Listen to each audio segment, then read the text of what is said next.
એક જનૂન, આ બંને વસ્તુ દરેકના જીવનમાં હોવી જોઈએ. એ સૈનિક હોય કે સ્ટુડન્ટ હોય. સાચું છે? તો આજે આપણે કારગિલ વિજય દિવસના ઉત્સવ પર તહેવાર જે પણ કહીએ તેને ઉજવવા માટે આપણે અહીંયા એકત્રિત થયા છીએ.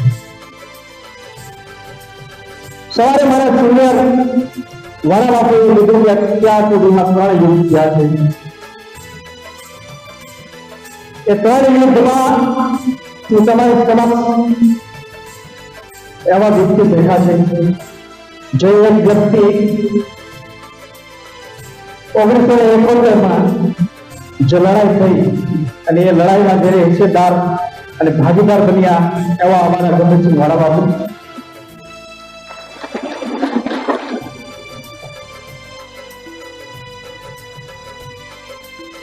જ્યારે લડાઈ થઈ ત્યારે અમારો જન્મ નહોતો થયો, પણ 1996માં મેં આર્મી જોઈન કરી અને 1999માં કારગિલ યુદ્ધ ભારત ઉપર એક સંકટના ભાગો પાછા ખવાઈ ગયા. એ 1999માં કારગિલ યુદ્ધમાં તમારી સમક્ષ જે આ હસ્તી ઉભી છે એ હાજર. તેના ઘણા એવા પ્રસંગો છે, પણ સમય ઓછો હોવાને કારણે નાની નાની વાતો તમને કહીશ કે किसी की लाठी, किसी की राखी, किसी का सिंदूर, किसी की राखी, किसी की लाठी, किसी का सिंदूर बिखर गया, हाल पूछो मां से जिसका लग तो जिगर गया.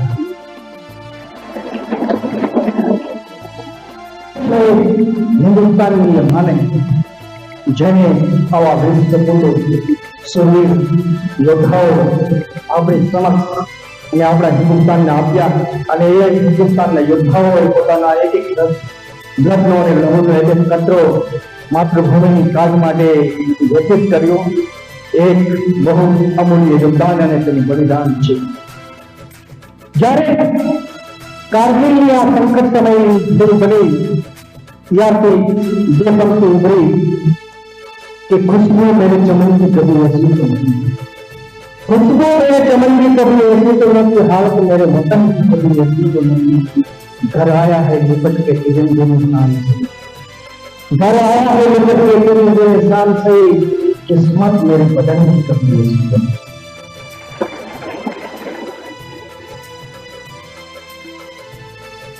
तो आज किरण वो लहराई એ હવાથી પણ આ સજોદોરા હવાથી આવે છે. કારગિલ યુદ્ધની વાત કરીએ તો આપણા દેશના પ્રધાનમંત્રી અટલ બિહારી વાજપેયી માનનીય એક તરફ શાંતિ, સદભાવના અને ભાઈચારાનો સંદેશો લઈને લાહોર, પંજાબથી બાગાબોર્ડર લાહોર એક ભાઈચારાનો સંદેશો લઈને ગયા કે આપણે શાંતિની બસ યાત્રા ચાલુ કરીએ. ને તો એક જ ટ્રેન આવતી હતી જ્યાં તારી બોર્ડરથી ત્યાંથી આવવા જવામાં બધી તકલીફ પડતી હતી, પણ હંમેશા માટે કાયમી માટે આ વતનના માણસો ઓલા વતનમાં જઈ શકે, ઓલા વતનના માણસો જો આ વતનમાં આવી શકે એની એક પહેલ આપણા અટલ બિહારી વાજપેયી કરેલી. પણ સમય અને કંઈક અલગ જ વિચારવું. આ બાજુ એ બાજુ શાંતિ, સમજોતા અને ભાઈચારાની ભાવનાઓની વાતો ચાલી રહી હતી. બીજી તરફ પાકિસ્તાનના જનરલ પરવેઝ મુશર્રફ આપણી સામે એક દગાની નીતિ કરી. એક બહુ મોટો ફેક્ટ છે. એક તરફ ભાઈચારાની વાતો ચાલતી હતી અને બીજી તરફ આપણી તરફ દગાની એક યોજના ઘડાઈ રહી હતી.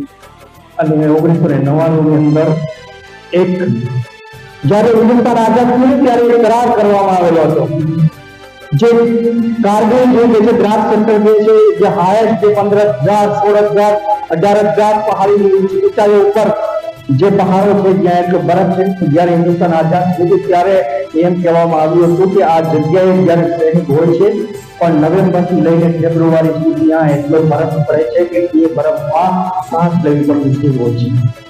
એક શ્વાસ તમે લેવી હોય ને તો વિચાર કરવો પડે. તમને કોઈ એમ કે કાજુ બદામ ખાઈએ તો ના અમારે કાજુ બદામ નથી ખાવ, કારણ કે તમને ડાયજેશન જ ના થાય. કરાર કરેલો હતો કે ભાઈ નવેમ્બર થી લઈને ફેબ્રુઆરી સુધી અહીંયા બહુ જ બરફ પડે છે, તો બંને દેશના સૈનિકો પોતપોતાની નીચેની જગ્યાએ ચાલી જશે. તો બાકી શું છે કે ભાઈચારાના હિસાબે અને બંને દેશના સૈનિકોના હિત માટે કે ભાઈ તમારા દેશના સૈનિકોનું પણ કાંઈ નુકસાન ના થાય ને અમારા દેશના સૈનિકોનું પણ નુકસાન ના થાય. જે બોર્ડર ઉપર લાઈન ખેંચેલી છે એ લાઈન બરકરાર રહે અને આપણે ભાઈચારાથી રહેશું. 4 મહિના સુધી આપણે અહીંયા આવી ના તમે આવશો ને અમે આવશું. અને એ જ દોરાન નવેમ્બરમાં ભારતીય સૈનિકો પોતપોતાની જગ્યાએથી ઉતરીને નીચે આવી ગયા. અટલ બિહારી વાજપેયી લાહોર ગયા અને એ જ સમયમાં નવેમ્બરથી લઈને ફેબ્રુઆરી સુધી માર્ચ સુધી લોકોએ કારગિલ હિલના 18,000 ઊંચાઈની ફીટ ઉપર લોકોએ દારૂ ગોળો અને જથ્થાબંધનો ઘટાડ. હવે વિચાર કરજો કે કેવી ઘટના ઘટી. આપણા સૈનિકો નીચે ઉતરી ગયા અને એ લોકો દગો કરીને નવેમ્બરથી લઈને ફેબ્રુઆરી સુધી ત્યાં આમિષનો ભંડાર ભરી લીધો અને પોતાની ફોજ ખડકી દીધી.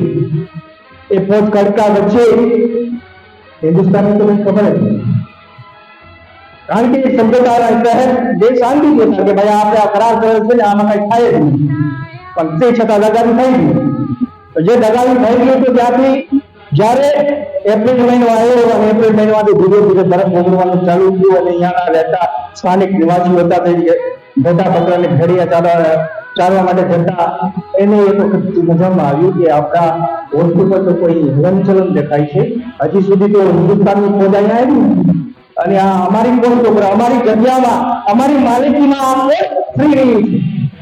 એ જોઈને એને તરત જ નીચે આર્મી બેઝમાં જાણ કરી કે મને આવું હલનચલન દેખાઈ રહ્યું છે, તો કંઈક લાગે છે કંઈ અજુગતું લાગે છે, કંઈક થઈ રહ્યું હોય એવું લાગે છે. અને ત્યારે ખબર પડી કે અમારા દુશ્મન ટેકરીઓ પર પહોંચી ગયા છે અને તેને પાછળ ખસેડવા માટે હિન્દુસ્તાનના ઘણા સૈનિકો કૌરવ એટલે કે 524 સૈનિકોએ બલિદાન દઈ દીધા છે. આ અમારી કારગિલની વિજય ગાથા છે અને એ એક એક બલિદાનને એક એક વ્યક્તિની જો ઘટનાને કહું તો બહુ સમય લાગી જાય, કદાચ સાંજ પડી જાય. તો અમારી પાસે ઘણું છે પણ સમયના અભાવના હિસાબે તે કહી શકાય એમ છે નહીં.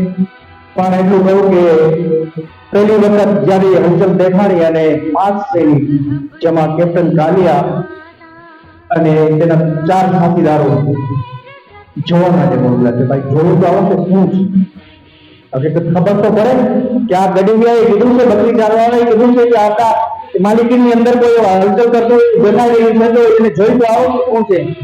અને જ્યારે કેપ્ટન કાલિયા અને તેના 4 સાથીદારો તે તરફ વળ્યા તેમને શહીદ કરી દેવામાં પેલી શહાદત એ 5 શહીદોએ લીધી. અને ત્યાર પછી આહિસ્તા આહિસ્તા રક્ષા મંત્રાલયમાં બધી જગ્યાએ વિચારણા થઈ અને આહિસ્તા આહિસ્તા ધીરે ધીરે ફોજને ઉપર ચડાવવામાં આવ્યું. અને આ લડાઈ કેવી હતી તમને જુનાગઢનો ઉપરકોટ તો ગયો જ નહીં. ખાલી નાનકડો દાખલો આપો, જુનાગઢનો ઉપરકોટ અને કારવા, બરાબર. હવે કારવાથી તમે કદાચ પાણો ઉપરકોટ ઉપર ફેંકો અને ઉપરકોટ ઉપર કોઈ માણસ હોય તો એને લાગે ખરું?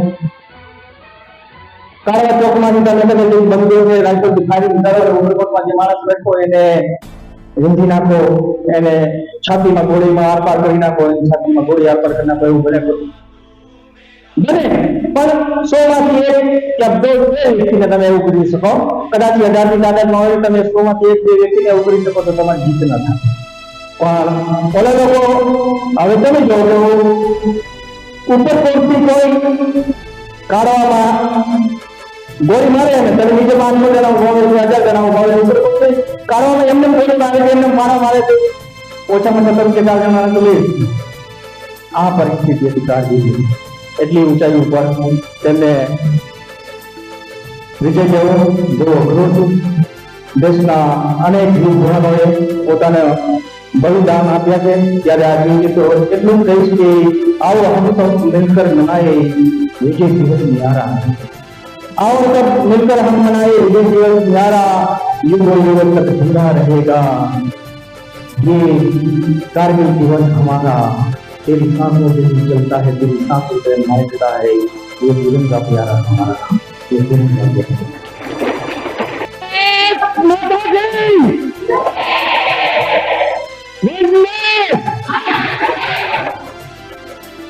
મિત્રો, આપણે આજે 26મો કારગિલ વિજય દિવસ મનાવીએ છીએ। હિન્દુસ્તાનની તવારીખ આઝાદીથી લઈને અત્યાર સુધીમાં જે યુદ્ધો લડાયા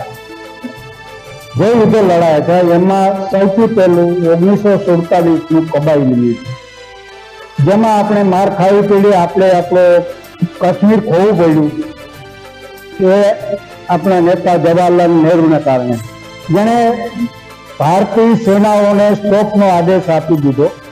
પછી બીજું યુદ્ધ થયું 1962 ચાઇનાઓ, એ પણ આવી જ ધોખાધડી, હિન્દી ચીની ભાઈ ભાઈ, હિન્દી ચીની ભાઈ ભાઈ આપણે કરતા રહ્યા અને જવાહરની વાતોમાં આવી અને 26,000 સ્ક્વેર કિલોમીટરનો વિસ્તાર આપણે ચાઇનાને આપી દીધો। પછી આપણું ત્રીજું યુદ્ધ 1965 પાકિસ્તાન સાથે, જે પાકિસ્તાન એ વખતે આપણા સ્વર્ગીય વડાપ્રધાન શ્રી લાલ બહાદુર શાસ્ત્રી હતા અને એવા દિલેર હતા કે જેણે અમેરિકાને ના પાડી દીધી કે મારે તારા ગાંવ નથી જોતા, અમે ભૂખ્યા રહીને પણ લડશું, બાકી અમને શાંતિ મંત્રણા નહીં કરીએ। આ લાલ બહાદુર શાસ્ત્રી, અને ત્યારે એ યુદ્ધ આપણે જીતા। 71નું યુદ્ધ એક પરિસ્થિતિમાં, પણ એમાં પરિસ્થિતિ અલગ હતી કે આપણે બાંગ્લાદેશ જુદું કરી અને પાકિસ્તાનના બે ફાડ્યા કર્યા। એ આપણો મહત્વનો 93,000 પાકિસ્તાની સૈનિકોને આપણે બંદી બનાવેલા હતા, પણ એને છોડી દીધા। એ આપણી મૂર્ખામી, આપણા રાજનેતાઓની મૂર્ખામી। ત્યાર પછી યુદ્ધની તવારીખમાં સૌથી લાંબી ચાલેલું યુદ્ધ એ કારગિલ યુદ્ધ છે, જેમાં 527 દેશના જાબાઝ સૈનિકોએ આહુતિ આપી। આ એક એનો અલગ પાડતો મુદ્દો। બીજો મુદ્દો કે એક યુદ્ધની અંદર શૌર્ય ચક્ર, જે પરમવીર ચક્ર કહેવાય છે, એ 5 પરમવીર ચક્ર આ કારગિલ યુદ્ધમાં આપવામાં આવ્યા હતા અને બીજા અન્ય 11 ગેલેન્ટ્રી એવોર્ડ યુદ્ધમાં આપવામાં આવ્યા હતા। ને આપણે જે લાહોર બસ લઈને ગયા ત્યારે આપણે ભાઈચારાનો સંદેશ લઈને ગયા હતા, પણ દુશ્મનના પેટમાં શું હતું આપણને જાણ નહોતી। એની ફિતરત છે, જન્મથી દુશ્મન આપણો પડોશી એવો જ છે કે ગમે ત્યારે પીઠ પાછળ ઘા કરવો। 65માં એને પાછળથી જ ઘા કર્યો, 71માં પણ એ જ, અને કારગિલ યુદ્ધમાં પણ એ જ। ત્યારે આપણી ભૌગોલિક પરિસ્થિતિ એટલી વિષમ હતી, એ લોકો 1800 મીટરની હાઈટ ઉપર છે કે આપણે એક જરા હાથ હલાવીએ તો એ લોકોને ખબર પડતી હતી।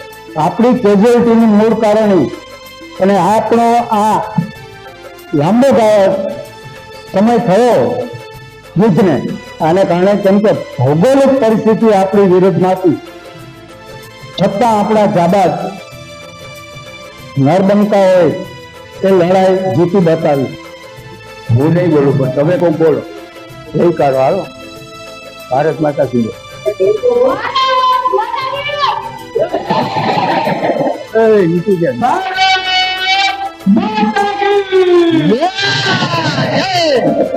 वाह भाई, अभी जुनून है आप लोगों में। मंच विराजमान सर्वे पूर्व सैनिकों, शिक्षकगण અને વિદ્યાર્થી મિત્રો, આમ તો રોહિત શર્મા અને વિરાટ કોહલીએ બેટિંગ કરી દીધી એટલે મારી જોડે કઈ આવ્યું નથી ચોખ્ખા છક્કા મારવા। અમારા ભૂતપૂર્વ સૈનિકોએ સરસ મજાનું આખો આજના વિજય દિવસ વિશેનો વિચાર આપ્યો અને જે બહાદુરી, જે શૌર્યતા, જે દેશ પ્રેમ સૈનિકોએ બતાવ્યો છે એ હંમેશા સતત એમને નમન કરું અને તમારો સમય વધારે ના લેતા, કારણ કે તમારે ભણીને પછી ફોજમાં જવું છે ને. ક્યાં યાર કોઈ નથી કોક તો હા પાડો. સવારે 4 મહિના આમાં તો આ જ છે, સવારે 4 હતા. અને છેલ્લે ફરીને આદર્શ સ્કૂલ અમે આભારી છીએ કે અમને સરસ મજાનું આવું આયોજન અને સ્ટેજ આપ્યું. અને છેલ્લે જાતા જાતા એક સુંદર મજાનું ગીત યાદ આવે છે. હું સિંગર નથી, પણ આઈ એમ ટ્રાઇંગ ટુ સિંગ.